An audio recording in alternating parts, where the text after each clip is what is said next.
Hey guys, welcome to Nature with Alik. I'm so happy seeing you around the world. What a beautiful magic night was last night. It was my birthday, March 11th. So happy to share with you the magical moment of blooming the flower. The real flower of Robles Red was blooming. Besides all my beautiful flowers that I'm harvesting around the fields over here, flower fields. When you come over, you're gonna see lots of pollen get collected and all pollinated my beautiful Robles Red, yummy and tasty, the dragon fruit variety. Okay, so today in the morning I came last night. It was the pollen was a little bit wet, so I came in the morning, collect little bit of pollen. It was little bit pollen left. Probably the bees were able to come over and pollinate this beautiful Robles Red, my first magical happy birthday flower. Unbelievable, such a nice connection with nature. Tells me, Alik, this is the appreciation of your attention to the nature, and we appreciate with the flower of Robles Red exactly was calculated for my birthday. I can't believe it. This is magical. Thanks God, thanks the weather, thanks the nature for giving me such a great opportunity to enjoy this beautiful flower. So I'm gonna pollinate right now. I use different brush. I use this brush when I collect the pollen from the anthers, and I slice them down through the petals in the bag. That's a very simple process if you have only just couple plants, so you don't have to buy the keyboard vacuum. This keyboard vacuum, it works as well good when you have hundreds and hundreds flowers, so you can just collect the pollen and then later open the compartment and take the pollen out and shake it in the bag like I did over here, and pollinate all the rest of the flowers. So this is my pollen that I collected last year from about like 70 or 80 flowers that completely different varieties, and that helps a lot to pollinate the rest of the flowers. You know, it's always good to have some amount of frozen pollen. So here's the little tiny little powder, almost like white and yellow color. So this is the powder, and I'm gonna touch the stigma. Stigma is a female part, okay? So I wanted to see it over here. So a little windy day today. So the green part is the stigma, that's the female part, and enters inside. This is the male part where the pollen is located. I'm just gonna keep holding my camera because it's a nice windy day today. Today we have Santa Ana wind, which is blowing this way, and another day we have the breeze from the ocean going this way. So that's what I'm looking direction based on my American flag, where I put it in front of the orchard. Okay, so I'm using this one as well a little bit over, and this tiny brush, this tiny detailed brush, you can paint brush, you can get it in an art store, and definitely it goes straight. It saves lots of pollen. So when I dip inside my bag, it collects very tiny amount of pollen. You can see it, right? And I can go straight to the stigma, straight to the tubing, and I don't have to worry to spend a lot of pollen if I have very limited amount. Okay, I usually go very fast during the nighttime when the pollination starts in May, June, July, August, all the way to the end of December. So this is very unique cases. That's why you have to have the frozen pollen just to be saved in your freezer, just in case of those moments. Okay, so currently I pollinated. I remember the day it says 3/11/26, that Robles Red. So I can put mark as well. I can put sign HP. So HP it means hand pollinated. Okay, so I did hand pollinated HP. Okay, on this day, or you can test it to do self pollination. Okay, so you can cover this flower with the plastic bag and let it be self pollinating without even access of the nature bees like a wind bees, flight night moth, or bats in the area wherever the world you located. Okay, so that's a great sign. Look how pretty it is. Every person who's going to come over to my orchard will have an opportunity to do picture with the big beautiful flowers. Okay, lots of good events happening. So this Saturday I'm going to have California Rare Fruit Garden Association coming over to my orchard for the tour, 10 o'clock in the morning, and right after this one I'll have my my family and friends coming over for the celebration as well. And hopefully next week I'll settle down already. We'll be able to accept all your orders and visitors, and everybody would be happy to come over to enjoy my orchard. Lots of flower pots I see. I see the Coneymeyer, I see the Bruni, those two varieties, sisters varieties. They have already flower pots. I do not see yet, hold on, the Sugar Dragon, not yet. Usually you see the mark of the, you can distinguish between the flower bud and the new growth. So this is a tiny branches that it's growing, but it's not a flower yet, okay? But Sugar Dragon should be in May. Trying to see more. See, they're pushing the new growth, so much energy. They're pushing the thorns out of the node, and the new branches appearing right now all over the my plants. So that's a good sign. So we were able to relocate all the plants from the back. As you remember, I'm trying to get them close to my greenhouse so I can water them and I can add some soil. And look at them, they're all here. They were yellow, dehydrated, so now it's better condition, but still available, guys. Still available. If you want to come over, grab your plant, one or two, I'll be able to ship you guys as well. So that would be happy to share for my birthday. Cuttings and plants, we build the wall, and right now I am keeping control on those plants. Okay, we'll get them more water, we'll get them more food, and I'll be happy. All in the back, it's empty right now, so we're gonna continue to trim. Hopefully the weeds will be less, and I will be able to put the weed barrier along the way, almost halfway another way. So we're gonna complete the whole acre of the plants over there. Besides that, we start pulling out the plants. What's interesting, look, there's so many like magical moments you found when you have the garden, either a fruit or flower or some new branches or nest you can find in your trellises of the birds.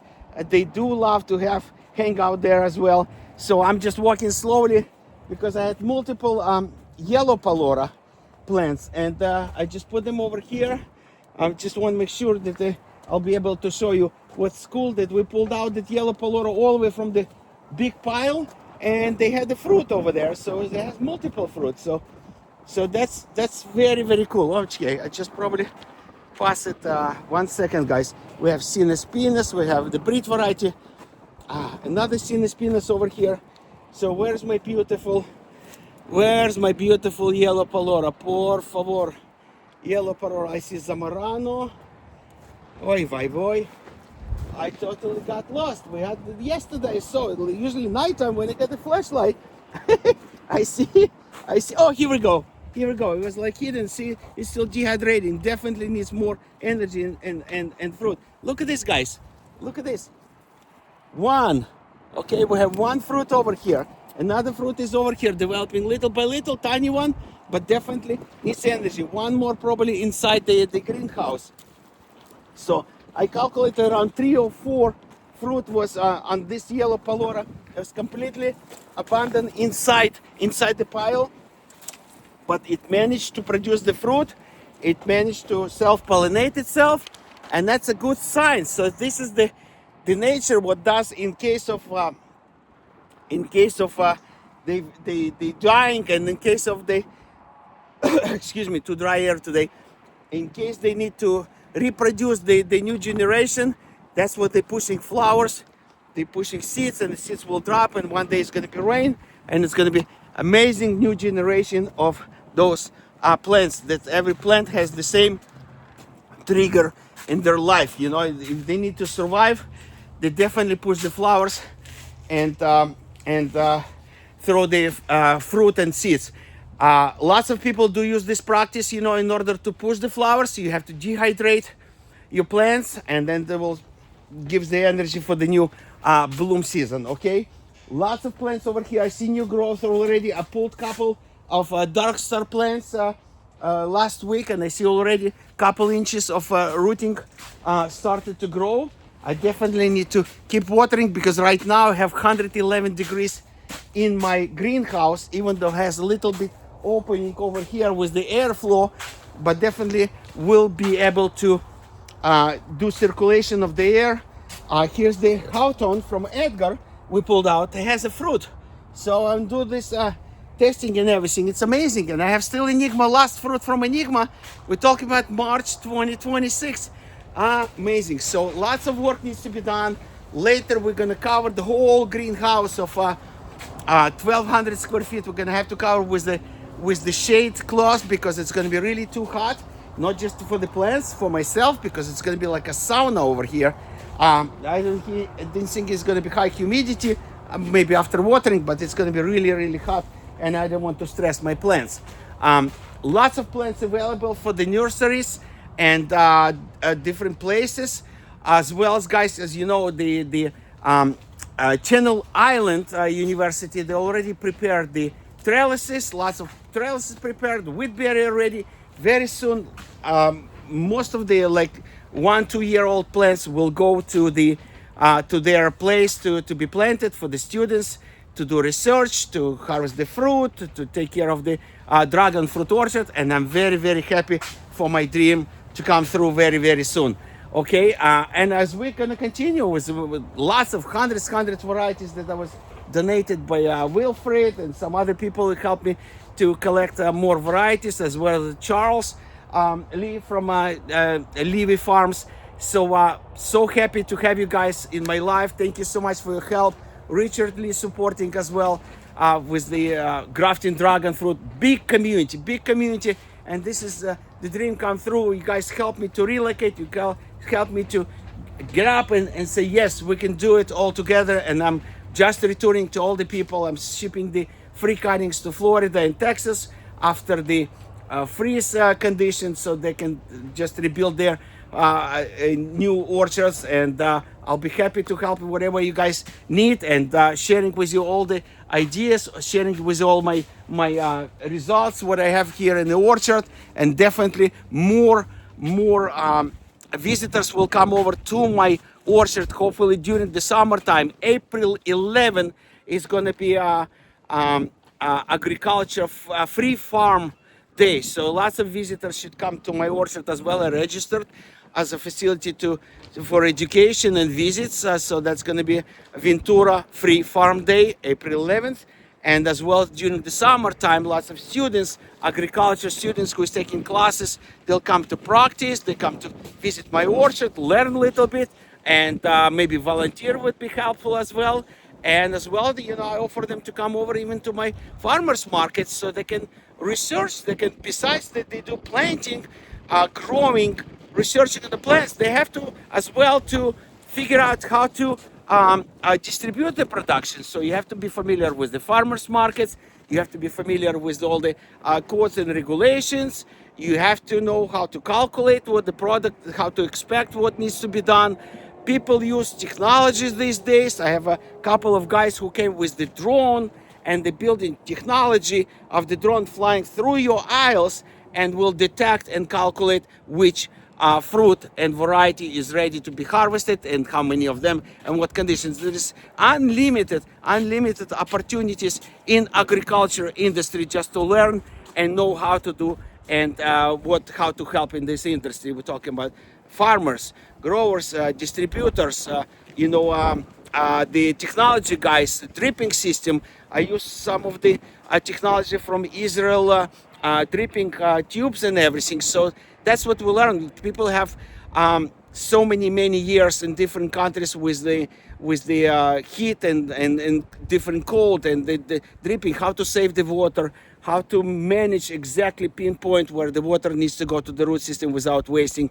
So that's what we guys sharing all this information, learning, and passing through to all of you guys. Dragon fruit is such a very tiny industry that not many people knows about this, and we're collecting most of the data from Southern and Central America and Asian countries where they have this dragon fruit industry for many years, and it's very popular there. So hopefully it will be very more popular in California as well, in America, with high beneficial value of this fruit. and I will be really happy to share with you. I'm just going back to my beautiful flowers, so I just we're gonna conclude. I really appreciate guys for subscribing to my channel. You guys helping me a lot. Really thanks to all of you. I'm just gonna step again on my leg. Hold on. I want to make sure my camera is not gonna be blown away. Okay, so thank you so much, guys. Really appreciate it. Always happy seeing you around the world. Alik, Nature with Alik, and don't forget to check in with the dragonfruitmania.com. That's a website that I just recently released. There is a lots of varieties with lots of details, and you can read, you can see the pictures, you can see tasting videos from my YouTube channel. So there is a lot of opportunities to know about this, to learn about this, but I'm always available. You know, you can call me anytime. Alik 323 area code 547-1273. Again, greetings from Shulman Dragon Fruit Orchard, the beautiful Southern California, and greetings from my first flower of Robles Red in March 11th, 2026, and wish you all guys the best, and I'll see you soon in my orchard. Thanks, bye-bye.